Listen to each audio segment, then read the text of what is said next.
And here's a list of 351 Old Testament prophecies fulfilled in Jesus Christ. And you can go down all of these prophecies here, and there are, I don't know how many pages, but you can see here as we just scroll through this that there are plenty of them.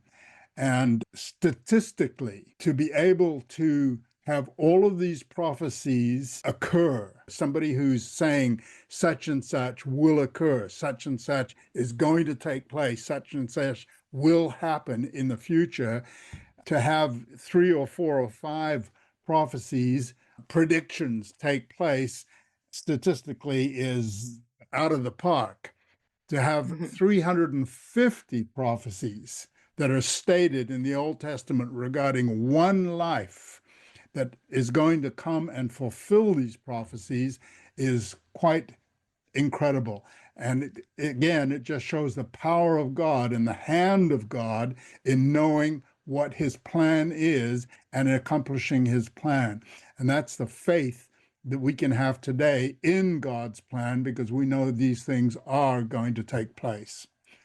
Not only regarding Christ, of course, but regarding the whole plan for humanity, including yourself, myself, and everybody. Yes. I heard someone say that prophecy is God's view of the news. So I think it's important that it's, like you said, this is God's view, not our view. So that's why it's important to understand the meaning of prophecy. I like that. God's view of the news. Very good. So in verse 6, and you, Bethlehem, in the land of Judah, are not the least among the princes of Judah, but out of you shall come a governor that shall rule my people Israel. And we can see that this is the New Testament counterpart of Micah 5 that Katrina just read. So Katrina, Bethlehem, the smallest, as you said, as Micah said, rather, there are some outstanding people who actually were born in Bethlehem. Yes, there's a lot of stories in the Old Testament that shows people that were born in Bethlehem, and stories that are really important to the whole, I guess, scenario. So Naomi and her husband and 2 sons were born in Bethlehem before they moved to Moab.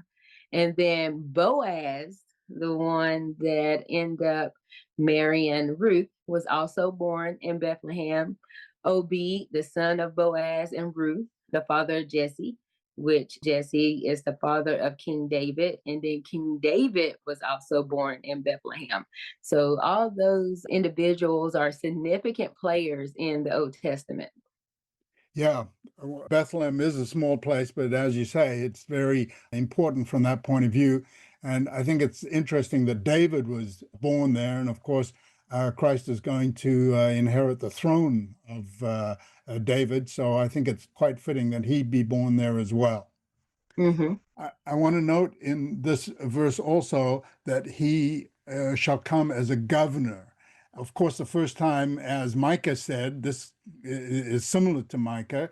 Micah said he'd come as a ruler. Here it's a governor. And of course, as you said, Katrina, he didn't do that the first time, but he will do it the second time. And notice that he's a governor, and he shall rule my people Israel. Uncover the mystery of Adam and Eve's nakedness. Unravel the ambiguous connection between the Hebrew term for naked and the serpent's subtlety. Join us for this free mini-course and gain a profound new perspective on biblical Hebrew. TheExplanation.com/naked